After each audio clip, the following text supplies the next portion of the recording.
Hello, everyone. Oh, it's so dark. I forgot to turn on the light. There we go. That's much better. Oh, and you can see all my fabulous clothes that I never have time to wear. Oh, how unfortuitous. You can tell I didn't do background today. What a mess. Oh, phone. Ugh. Definitely shut that off. We don't need any more interruptions than I've already made by not being completely and totally prepared for the news hour. But welcome, everyone. Let me shut this off so that... There we go. All right, now we're ready. Only a little bit behind. Hello, everyone. My name is Cameron Cowan. This is the Cameron Journal Newshour. Thank you all so much for coming. I really appreciate it. It is... It's been a busy news week in despite of the holiday. I hope everyone had a Thanksgiving. I made lasagna and rolls. We had wonderful pies. And it was excellent, and I had a nice weekend of rest. I took off.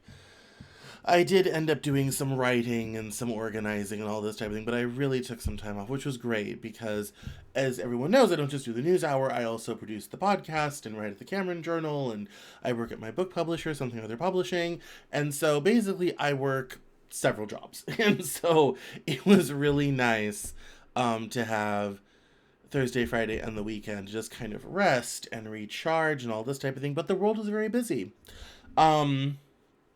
I could have made TikToks. I didn't, but I thought about it because the world has been absolutely busy and crazy. Obviously, with some leading stories like the Hunter Biden pardon and Trump's conversation on tariffs and Justin Trudeau going to Mar-a-Lago to visit Trump because of his proposed tariffs and all this sort of thing. And so it's been a lot, is my point. It's been a lot.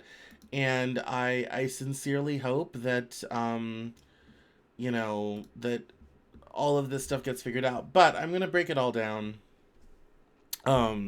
And we're going to get into it. So, before we talk about tariffs and everything, I want really to, well, let's start with the easy stuff first. So, Bluesky versus Twitter versus Threads. So, as you know, after the election, there's been a bit of a liberal exodus from Twitter to a new app called Bluesky. And Bluesky's kind of been in the news because a lot of celebrities and other stars have been moving over to Bluesky, and they now have more users than Threads. And their growth just in the last month has been explosive. And that has been really has been, just a tremendous journey, and people are really enjoying it and all this type of thing. But it it kind of looks like Elon and some others are not thrilled with the growth of Bluesky, mostly because, let's face it, the whole point of Elon buying Twitter was to control the world's town square. He talks a lot about free speech and everything, but I would argue that some of the speech that he allows is not great for society or people or this type of thing, and that's a whole other conversation. Um, but he bought Twitter to have control over that space. And as I've always said, Twitter has always been a middling social media platform. The only reason Twitter had potency is because it was where celebrities and politicians, people who have reach, hang out, and corporations and companies, all this sort of thing. And so, because Twitter never had a lot of users relative to its competitors, always struggled to make money relative to competitors, all this type of thing. Um the its user base was what its true power. Bluesky is starting to supplant the thing that makes Twitter special. And so now there's been this conversation over, is Bluesky coming to eat Elon's lunch? And is Twitter going to become the new Truth Social? I don't necessarily think that that's going to happen. Bluesky doesn't have some certain features yet and all this type of thing. I wouldn't be surprised if, Truth Social and Twitter merge maybe or something like that. Where which could be a huge cash out for Trump. Which is why it might happen, and all this sort of thing. But I mean, Elon has overseen such a destruction of value at Twitter because they don't moderate content the way they used to. All the racism and misogyny and terrible stuff is back, which means brands don't want to advertise. And so now, if you look at the ads on Twitter, it's supplement bills and all this type of thing. It's a completely other world and place. And so people are decamping to Bluesky. In pretty significant numbers. I'm sure Zuck wishes that Threads had more of a sticky point. Threads kind of struggles along with its 200 million users, and it's also highly attached to Instagram. You can't have a Threads account without Instagram, whereas on Bluesky you can just sign up. All this type of thing. So it's a very different situation. I will let you know that I am now on Bluesky under at Cameron Journal. It's cameronjournal.bsky.social. And so you can look me up on Bluesky if that's your preferred social media platform. I just set up the stuff to start having Cameron Journal stuff post into Bluesky and everything. And I'm getting more active there, kind of responding to stuff and having conversations and all this type of thing. And I do find myself kind of using Twitter a little bit less and whatnot. So, and my Twitter account's very old. My Twitter account dates back from 2008. So, when you're starting to lose OG people like me, it's not a good thing. Wait. There we go. So, that's has kind of been a thing over the last little while that I thought was rather interesting to talk about and get into. The other, well, let's see. Do we want to talk about Pod Save America and the Harris situation, or do we want to talk about Canada, Mexico, and tariffs? Let's do Canada, Mexico, and tariffs before we get into election stuff. So, in case you didn't know, I think we talked about this last week. Trump announced that if Mexico and Canada did not go along with his new border plans and his new border policies, that he would be enacting 25% tariffs on anything coming into the country from Mexico and Canada.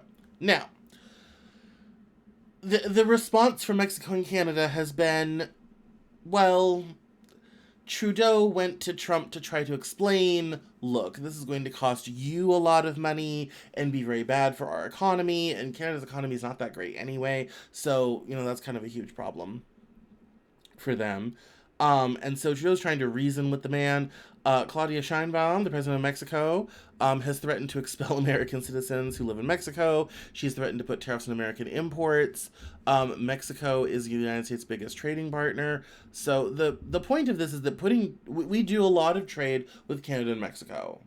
That's a lot of trade, and then China's, kind of an also-ran. Especially post-pandemic when so much stuff has left China. And the reality, and people forget this, is that tariffs are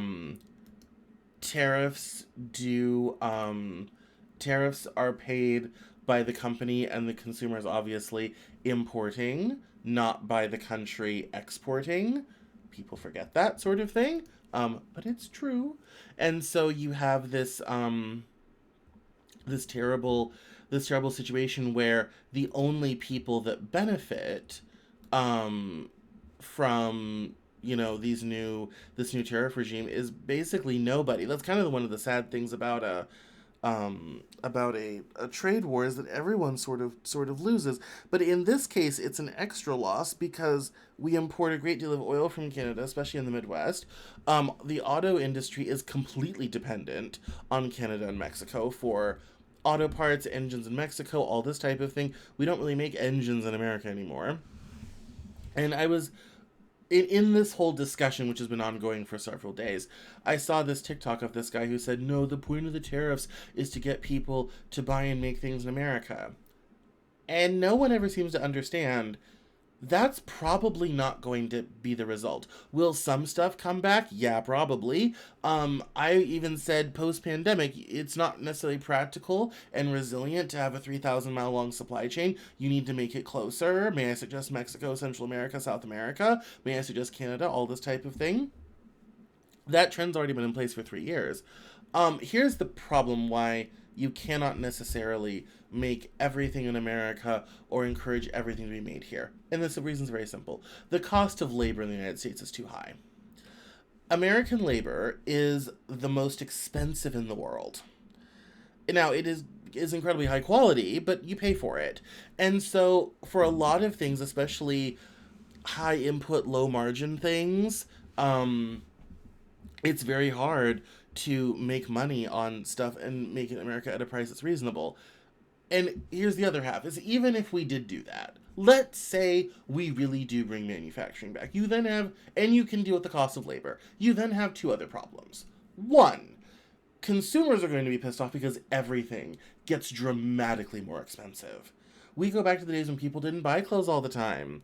People didn't buy new cars all the time. People didn't buy household appliances all the time. You bought and hung on to that stuff because it was expensive. You didn't just go out. The throwaway stuff that we have and all this type of thing, that will be non-existent. Fast fashion will not be a thing. That's your first problem, is consumers will be pissed because it's going to require a huge change in lifestyle. Then, the other problem you have with that, with trying to make everything in America, is labor. Where's the labor going to come from? Who's going to do this? Especially given the mass deportations that Trump wants to do, which is a lot of the labor that would be working in these factories and all this type of thing. Then all of a sudden you have a situation where, who's going to work in the new factories? We will say, well, those are creating good American jobs. Okay, fair, but let's also consider we have the lowest labor force participation rate in American history right now. We have a significant portion of the population that's in retirement and aging out and dying. We have the millennials, which are in their 30s and 40s, very large generation. The generations coming after them are not nearly as large. So you might get away with this for 10 years, 20 years, maybe. And that's a nice run, for sure. It would get a lot of people to retirement, maybe. But it's not necessarily sustainable without an influx of workers. You're also presuming that the Americans that you can hire have the skills to work in this stuff. I have a dear friend of mine who's a seamstress, and she does bridal alterations and custom bridal work and all this type of thing. And not only were we talking about how unaffordable bridal dresses would get if the fabric is tariffed and the dress itself in its finished form is tariffed, because none of that's made in America. All that's made in Asia. A lot of Vietnam, a lot of Laos, a lot of Thailand, a lot of China. But then also all the inputs, every button, every clasp, the thread, all this sort of thing. That all's tariff too. Okay, who's going to make that in this country? And then, even if you want to start making clothes in this country, you have to set up an entire supply chain for all the notions, all the fabric, the synthetic fibers, the natural fibers you'll need because most things are blended. And then you also need the people who can actually sew, which is basically a dying art. Good luck finding 1,000 people, women usually, who can sew. Now, if you leave the immigrants alone, you might find those 1,000 women and you might actually start getting some textile manufacturing going. But if you deport all of those women who might actually know how to sew, and then you also want to open textiles, that's not going to work. Repeat for automotive. Repeat for all this stuff. It's not practical. We have been in a globalized economy for far too long. We don't have the people, we don't have the skills, and even if we did, it's too expensive. So this whole tariff idea, I mean, it wasn't great when Trump did it the first time with China, and he cost a lot of soybean farmers a lot of money and all this type of thing. But the reality is the strength of America economically is that we trade with nearly everyone. Now, I understand the point of this is to bring down the trade deficit, to kind of even things out because we have been importing more than we have been exporting. However, we also don't fall into the trap, as Japan did in the 90s, as China is now, of trying to switch from an export-led economy to domestic consumption. The United States already did that. We have a deep enough domestic consumption that we can support our own business and not be export-led. In fact, we import more than we export. And I get wanting to even that out sort of thing. But the reality is, between the cost of labor, the lack of skills, you end up with the situation where it's really not practical in business terms to do this. But I think it's going to end up being a lot of posturing, because they already kind of resolved stuff with Mexico because Mexico agreed to do some stuff it was already doing, and then Trump congratulated Mexico on wanting to wanting to do this. I did see someone mention the fact that, Trump doesn't officially take office until January, but world leaders are already, like, coming to kiss the ring. It's almost like people kind of forgotten that Joe Biden is still president for another, like, month and 7 weeks or so. Although they were reminded last night because Joe Biden pardoned his son Hunter of all federal crimes over the last 10 years, between 2014 and 2024. Yeah, that has set it set social media afire last night. And it further set social media afire today. Obviously, Republicans are not, are mad because they've been all about that Hunter Biden laptop story for a long time. But Democrats it's destroying his legacy and all norms and values of democracy and everything he stood for, and it isn't playing well. I think he knew that. I maybe would have waited, a little closer to January 20th, to do it, but I guess, a nice Christmas present to him. If anything, it gives Hunter more time to deal with the stripper he knocked up in Arkansas and his new child that she is raising. Maybe cruise on down there, see how they're doing. So no, I'm not a Hunter Biden apologist. The dude's crazy. Okay, he smoked crack. I've seen more of Hunter Biden than I ever wanted to know or see. There's not a part of that man that the general public has not seen, because we all watch those videos, of him sitting in bathtubs with guns, smoking crack, all this type of thing. We have seen every part of this man we wanted to see. And I'm not an apologist. I mean, it sort of thing. And, someone brought up the fact, Democrats want, more gun control, but now they're pardoning gun control criminals. And it's quite insane.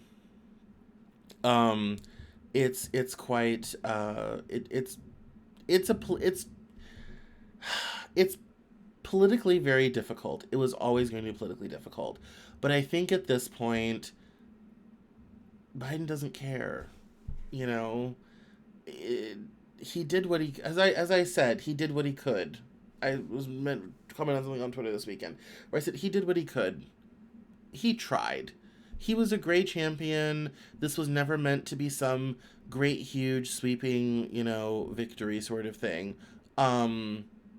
Yeah, it's this is how it was. This is how it always was going to be. And I think it's quite telling how many Democrats, rather than understanding all of this and sort of, maybe not being supportive but not complaining about it, are just complaining that it's unfair and terrible and all this type of thing. Meanwhile, Trump has just appointed Jared Kushner's father to be ambassador to France, because that's the country we live in now, where we do personal favors in public office for family, friends, fellow in-laws, all this sort of thing. That's the America that we live in. Before I get into some of the other stories, we have a lot of banking stuff this week. I did want to mention that I had been sent some material from a listener and reader, um, about a sort of interesting phenomena. It doesn't seem like it's that widespread, but they did send in some videos about people being assaulted for being Trump supporters, and it is a quite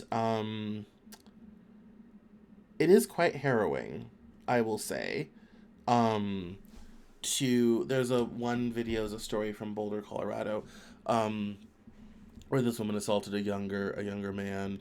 One was a 12-year-old boy in Texas who's gotten assaulted for his Trump sign and all this sort of thing. And that obviously is a terrible thing, and we don't condone that sort of violence. There's no reason to hurt anyone physically over the election. As people know, the election affected me in a very deep way. If you've watched the show for the last month, you'll know I've had to come to a lot of new realities and a lot of new understandings of the election. That does not excuse violence in any form. And I think it is, but I think here's the problem, and this, those kind of sort of the point of this person, is that every time that stuff happens, it just fuels the right-wing rage machine. And I think there's, unfortunately, a lot of people on the left who do stuff that it's like, well, you might as well just call everyone in right-wing media and just let them know what you're doing, because the right-wing media will take all these stories together, they'll make it a trend, it'll become a thing, and then the narrative, not the reality, the narrative then becomes that Trump supporters are an oppressed minority getting attacked by angry leftists who lost an election. Now, no one ever wants to talk about the fact that the last time the Trump folks lost, they tried to burn down the Capitol and killed somebody, and and invaded spaces where they did not belong, and had, members of Congress running for the exits and all this sort of thing. Whoever wants to talk about that. But it's then it then becomes a right wing talking point. There goes the, as Janine Pirro would say, the loony left, or Laura Ingraham, the liberal elites, are at it again, because because they don't. And I think this is a fundamental difference between Trump supporters and Democrats. Trump supporters don't take this stuff nearly as seriously. I have gotten and had so many conversations in the last month since the election, and one person who I talked to was kind of like, oh my God, I didn't, realize this was going to affect you so much. I'm really sorry that's affecting you.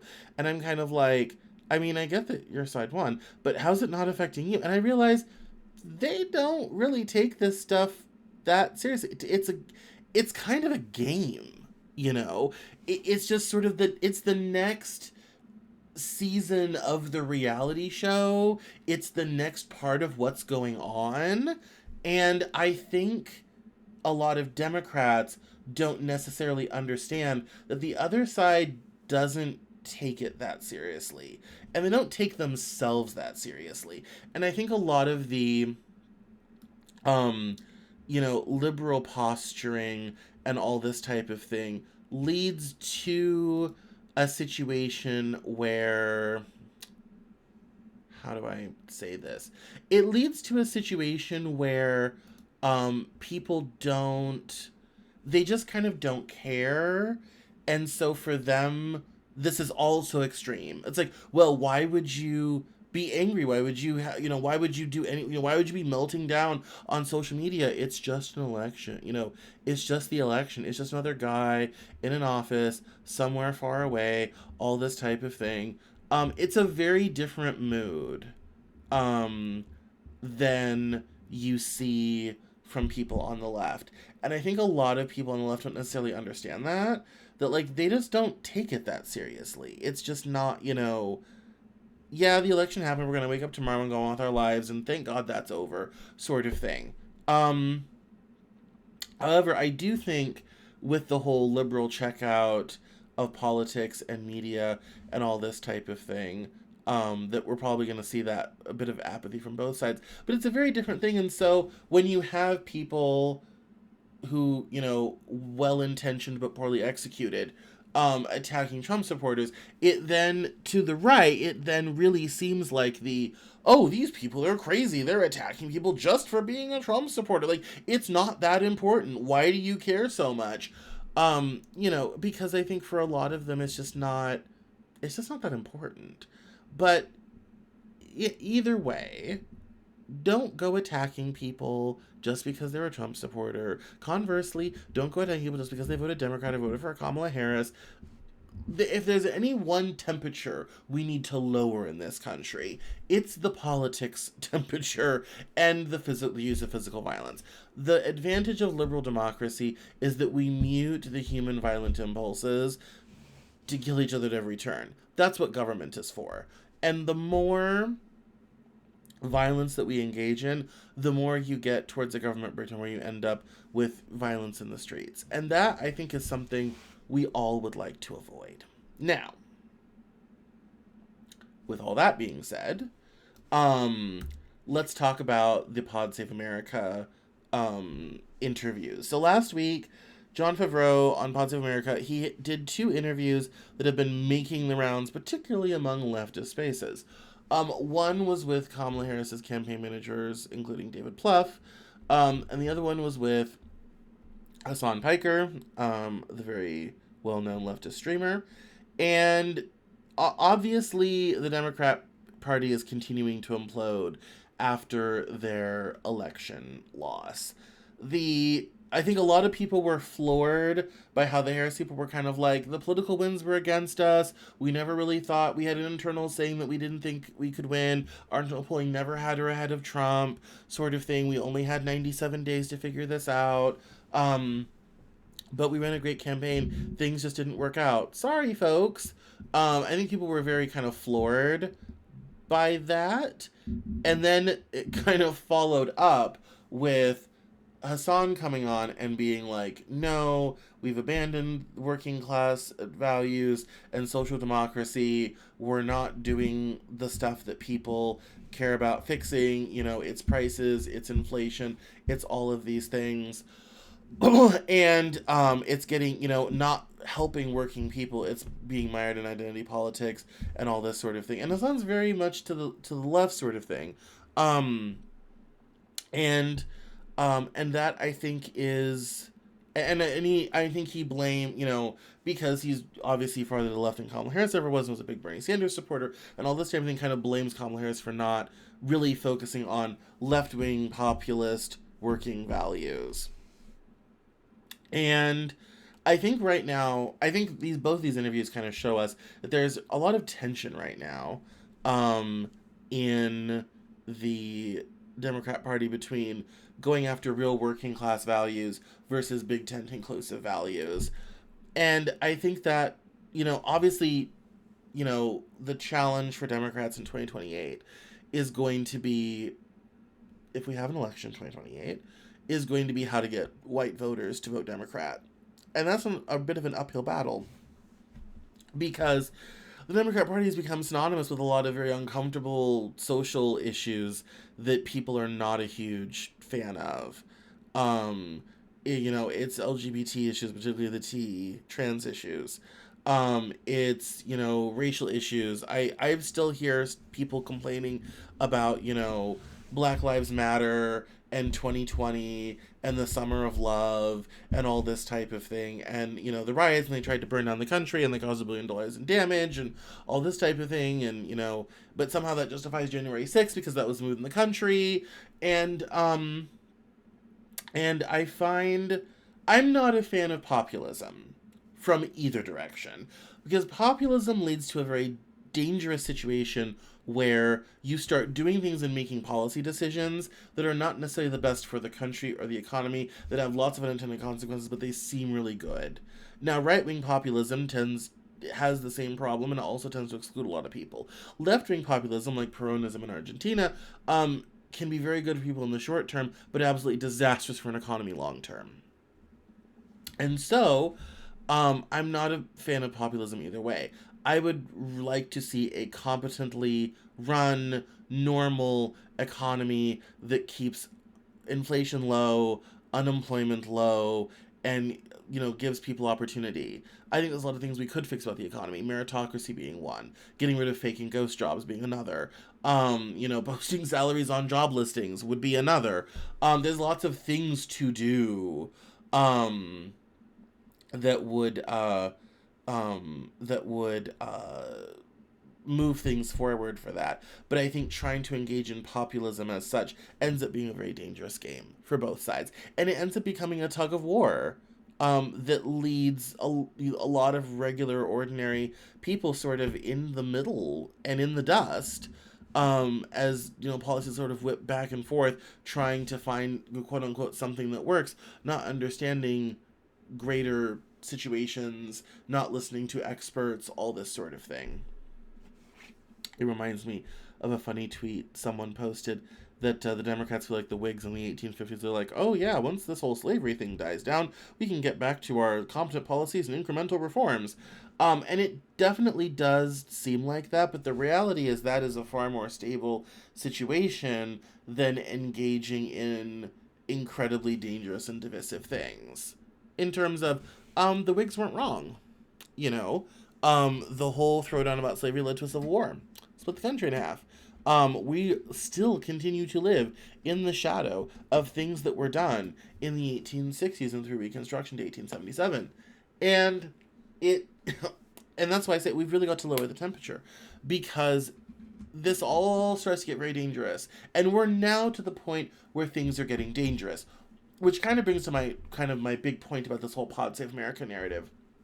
And that is, do we really want to fight authoritarianism or just be authoritarians?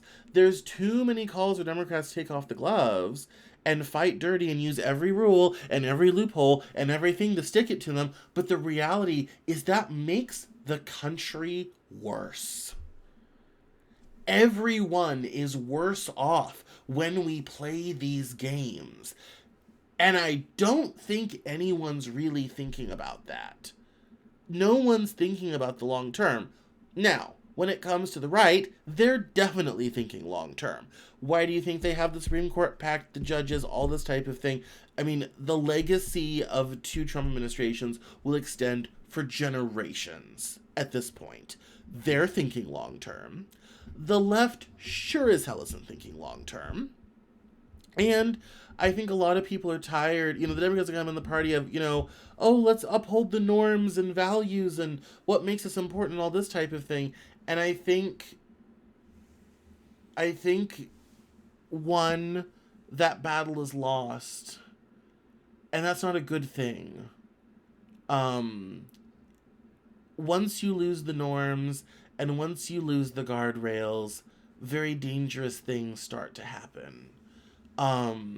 A lot of things that don't necessarily benefit the everyday person.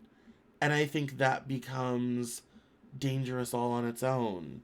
And I think what worries me about all these conversations we're having right now is no one is thinking long term. No one is thinking about what's going to be good for the country 10, 15, 20 years down the road. Everyone right now is just focused on trying to, how do we, get through the next 4 years of Trump? Or how do we, defeat Trumpism when Trump is gone? Or all this sort of thing. And no one is really thinking about what do we need, in future, and what does that look like, and what type of country do we really want to live in? That's not the conversation we're having. And incidentally, while Hasan may complain about the lackluster milquetoast policies coming out of the Democratic Party, the reality is Biden was one of the most progressive administrations we've had forever, more progressive than Obama ever was. Did a lot of very helpful things, didn't message it very well. Democrats tend not to. But you had somebody who was willing to stand up at the union address and say that transgender healthcare is healthcare and very important. Obama never did that. Obama didn't come out for gay marriage until it was basically already a done deal. And Biden did it first. You had a lot of changes in a lot of changes in financing and banking that helps everyday working people. People bemoan the small incremental changes, but as I've always said, that's that's how you develop change that works. Social change, governmental change, small things implemented over time is where you get there. When you start trying to do really big, really showy, messy things, it tends to cause a big mess. And so it can be helpful to try to do your best when you do big things to mitigate that as much as possible, but also to understand what you're doing, who's to be helped, and most importantly, who's going to be hurt. There's always unintended consequences. You can't avoid them, but you can mitigate them as best as possible. And oftentimes that comes from a series of small incremental changes. Also, and this can also be true, sometimes the solution to a problem doesn't need to be a big showy thing. Sometimes it's something very small. And I think that's what Trump and co. did not understand the first time, but they certainly understand now, is that there are lots of small ways to make your presence, your agenda, your view, and your values, and they do have values, we just don't like them, heard in society and restructure things in a way that can benefit people who share your values and share your agenda, and certainly your donors. And that is something that I think, which is really the true understanding of power. And that's something the left, I don't think, really understands, nor do they want to embrace it. And I think it's at their peril. I think it's very hard to, and you'll see this as time goes on. The, reasonable, measured, here's actionable things we can do that are going to be good for people, all this type of thing, that's out the window. Now it's going to be huge, crazy, bombastic, policies, big values, big agenda stuff, all this type of thing, without really thinking about what's it going to take to actually get that done, and who's going to be affected, and who's going to be hurt by it. That conversation is all out the window. And so it's going to kind of, everyone's going to start to adopt this whole Trump way of doing things. And that's not good long term. I'm not quite sure that's a country any of us really want to live in. But who listens to me? So, let's go over to... Can we do that? Yes, we can. A handful of news stories that I have. Let's actually go here first. So, I want to talk about this very interesting story. Oh, that's the Whig Party tweet. I did save it. Centrist Dems just refuse to recognize the new political order we are witnessing. They're like the Whig Party in the 1850s being like, once this whole slavery thing dies down, we'll be able to get back to our sensible policies and about internal improvements. It's, yeah. And obviously the thread is whatever. But I did save that. That was that tweet. I didn't need to quote it. It should have just read it to you. Oh yes, Ken Klippenstein. We're going to get to debanking here in a minute.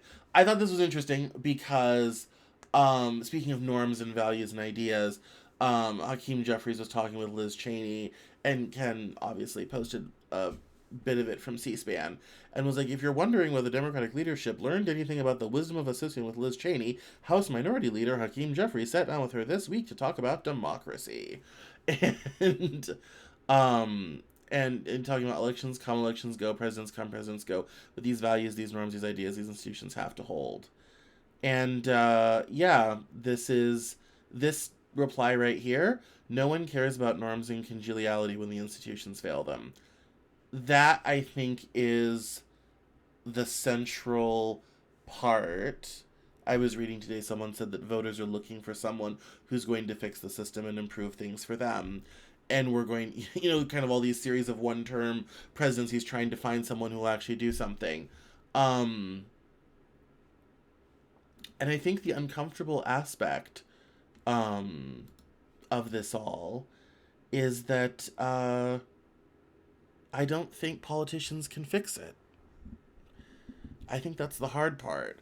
I think there's other bigger things at play, but voters don't want to hear that. It's like inflation is not caused is being caused by supply chain shortages and changes in the global economy. Everywhere has inflation right now. Everywhere has inflation. Can't escape it. We're just not having it as bad as everybody else. Well, no one cares about that because the price of their groceries went up. They can't afford a new car. All this sort of thing. And I fear we're not going to be in a good place as a country with what's changing and how things are shifting. And I wish more people thought about that. I'm glad Hakeem Jeffries is having that conversation. Maybe not necessarily with Liz Cheney, but yes, institutions do have to hold. But I also agree, nobody cares how well the institution is doing if the institution does not serve them. And if there's one thing people do want, is that they want government to work for them, to solve their problems, to make things better for them. And I don't necessarily know that that's possible, at least the way that people would like it to be. So, getting off of all of that, this is going to be a long one because we're already at 45 minutes, which is when I usually stop and we have some stories to get through. So, let's turn ourselves to the news. So, this one is very interesting. So, this one started on Twitter this week, and some people on tech were complaining that they had been debanked during the Biden administration, where banks refused to service their business, particularly people in the crypto space. And this also started even more so when Mark Andreessen went on Joe Rogan talking about that, all these tech executives, especially in the crypto space, had been thrown out of their banks and all this type of thing. And so it says here that the original Operation Choke Point was an Obama-era program targeting the bank accounts of those engaged in consumer fraud, though it became a lightning rod for conservative outrage. Andreessen claimed those debanked founders had no choice but to hold all their money in cash or keep applying to different banks until they found one that would take all their business. Andreessen did not provide evidence for his claim, although Elon Musk talked about it even more, and Coinbase co-founder Brian Armstrong talked about it even more. And obviously, there's a lot of banks that will know their customer and will not take certain business because it becomes a liability. If you're a bank that takes on the business of someone who's a criminal, you are liable for that and can be, sued and fined, as we saw with the HSBC situation over their acquisition of banks in Mexico that were laundering cartel money. And it says here, the crypto industry in particular has long felt the government was using bank regulatory power to target it. Earlier this month, Coinbase released a trove of documents that said pointed to a concerted effort by the administration to crack down on banks working with crypto companies. In the waning days of the first Trump administration, the Office of the Comptroller of the Currency advanced a rule that would have prevented banks from denying access to broad classes of people. Just after Joe Biden took office, the OCC suspended that fair access rule from moving forward. It's not exactly clear who lost what services when or why, but the claim alone will likely sustain a controversy and possibly spur investigations after the second Trump presidency begins on January 20th. Now that we have that as a basis, I then was looking at the stuff on Twitter, and I found this really great thread from Mark Stoller, who said, a good amount of the I was debanked because of the state stories are along the lines of, I said something controversial on Twitter and Citi closed my bank account while not mentioning the meth business they were running on the side. U.S. law enforcement runs in part through the banking system. If you don't like that, change the laws, but you can't engage in money laundering, illicit drug dealing, or fraud. You're not being politically persecuted if you do these things, and there are consequences. A lot of crypto people believe that they have the right to avoid North Korean sanctions or engage in money laundering or Ponzi scheming while getting bailed out if there are problems. They will probably win that political fight now, but in 2020 that stuff was actually still illegal. Everyone has to stop at stop signs, even if they've done nothing wrong. Sometimes society takes prophylactic measures. That's just what it means to live with some semblance of law and order. And talking about the balance between government overreach and if this stuff is fair at all and all this sort of thing. The reality is and I read this because the reality is crypto, and I've even observed this in my own normal life. Crypto is a really easy way to cover up illicit transactions. Back in the day, it was a lot harder to do. You had to find a payment service that wouldn't ask a lot of questions, do a lot of subterfuge, all this sort of thing. Now with crypto, anyone can open a crypto wallet, you can buy some cryptocurrency, and you're off and running. Um, and so the reality is these banks investigate these people, find out what type of business they're running, and for their own risk management and to keep a banking license in this country, they choose not to do business with certain people. And so if you've been hearing about this, I wanted to bring it up and talk about it and go from there. We're going to come back to that inflation number. This is a very interesting chart. So while we're on the subject of banks, I wanted to take a look at this story. Which is, and this is very interesting because it's very European. So Walmart shoppers may not need credit cards anymore. Our bank account transfer is better. It says here in 2023, Walmart notched a whopping 611 billion in revenue, a 6.7% increase from an already impressive 2022. So when Walmart recently indicated its desire to cut out payment companies, the news garnered headlines. In fact, the retail behemoth said it would soon offer a new payment option where consumers could opt for instant bank account transfers instead of using a credit or debit card. This move would likely spike revenue for the leading company on the Fortune 500 even further, as it would not have to pay payment processing fees to credit card merchants for these purchases. While this move clearly makes financial sense for Walmart, is it the best option for consumers? It says here, in a bank account transfer, money is moved from one bank to another. This can happen in person, through a mobile app, or online, or by phone. For Walmart, it will be offered to online shoppers. Bank account transfers have several key benefits. They are safe, they prevent unwanted interest payments, and they are convenient. And it is talking about Walmart Pay and if this is going to become a whole thing. This is I saved this story because this is a very European thing to do. So in Europe, unlike the United States, it's extremely common for people to exchange money between themselves to pay. In fact, the hosting company I use for the Cameron Journal doesn't have a payment processor. They just have bank account transfer because in Europe, a lot of transactions happen that way. I actually can't use it because of different payment systems, and I have a friend who's gonna help me with that. But it's very so. I think it's interesting. I think Walmart trying to cut out Visa, MasterCard, Amex, all this type of thing as much as possible, at least giving people the option to do it in online shopping and all this type of thing is very is very interesting. I mean, their bill to card processors is, in the billions of dollars, I would imagine, or at least the hundreds of millions of dollars. And I'm sure they probably have special negotiated rates for Visa and MasterCard because of the volume of business they do every day.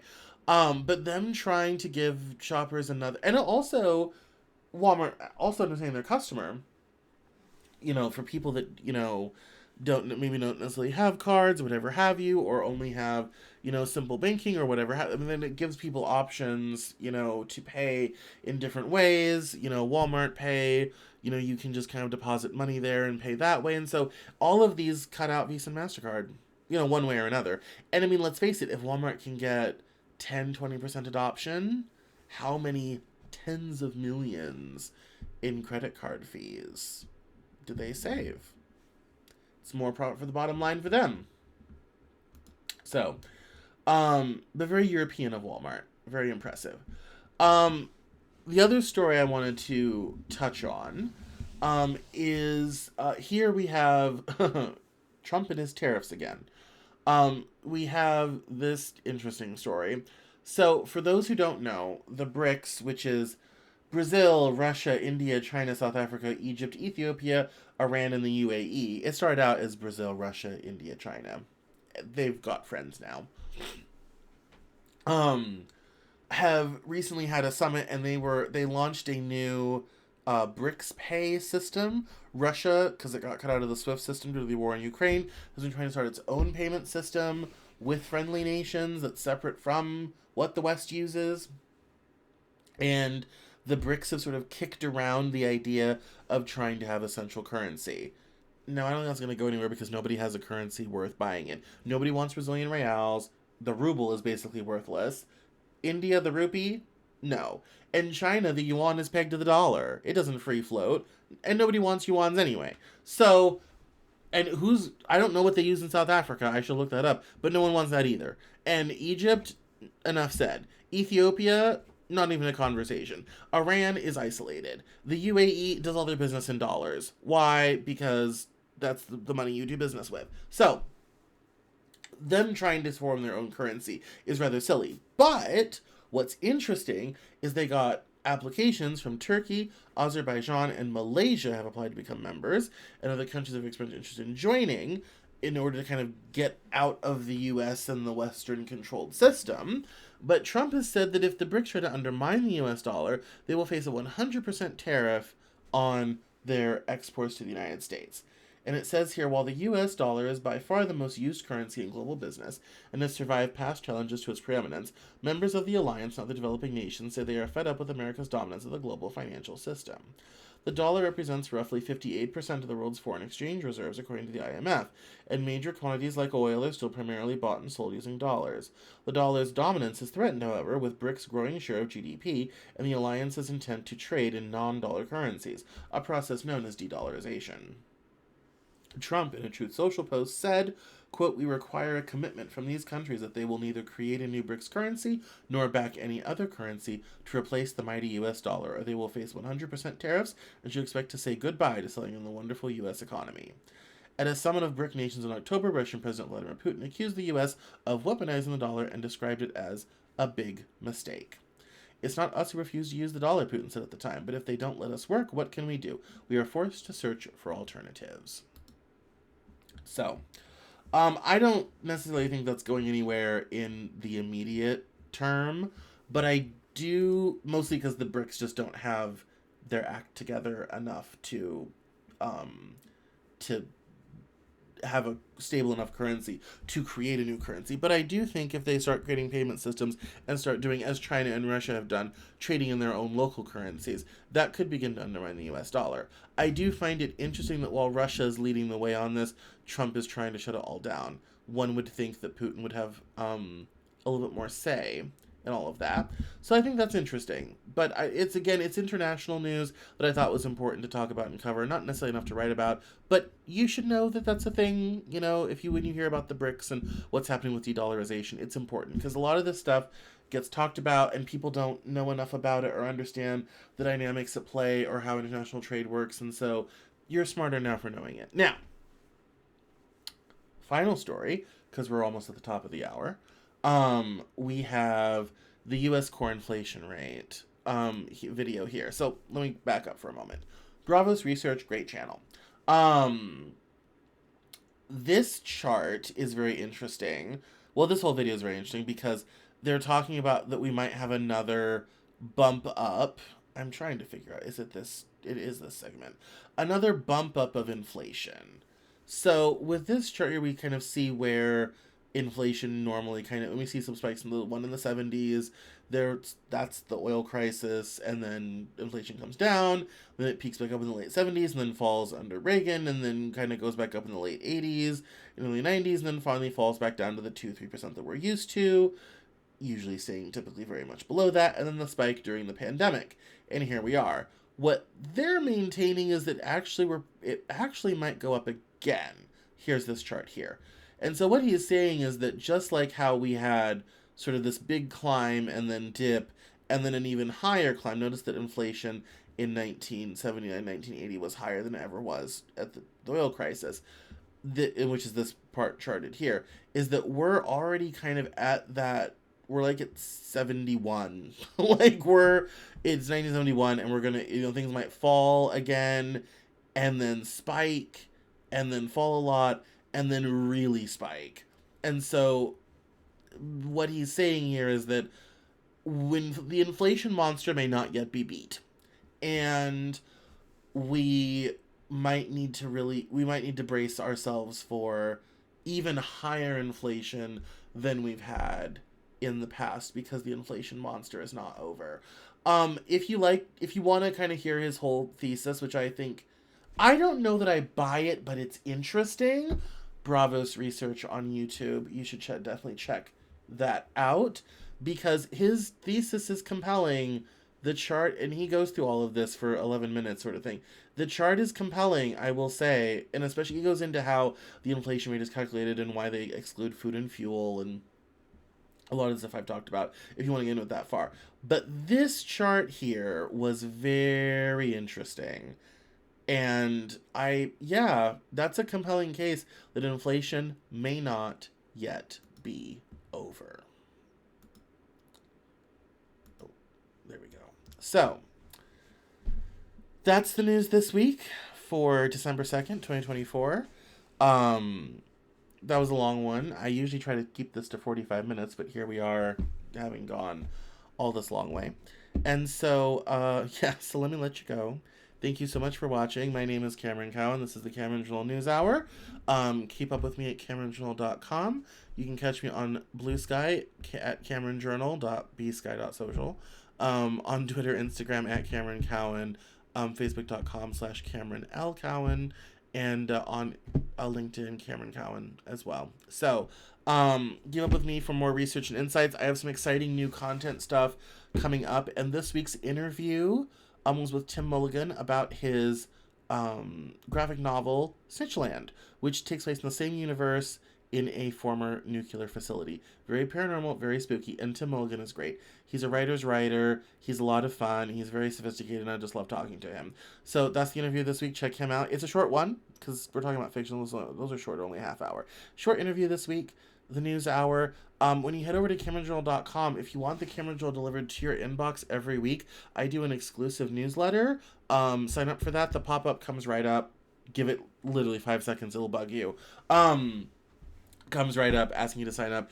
If you sign up for that, you can get the Cameron Journal delivered directly to your inbox. Every week I send out a newsletter wrapping up the week's headlines, stories I'm following, plus the interview, plus the latest news hour. So if it's the fastest way to keep up with me. So CameronJournal.com for all the links and sign up for the newsletter. Tim Mulligan's your interview this week. Thank you so much. I will see you next week on the Cameron Journal News Hour. Have a great night.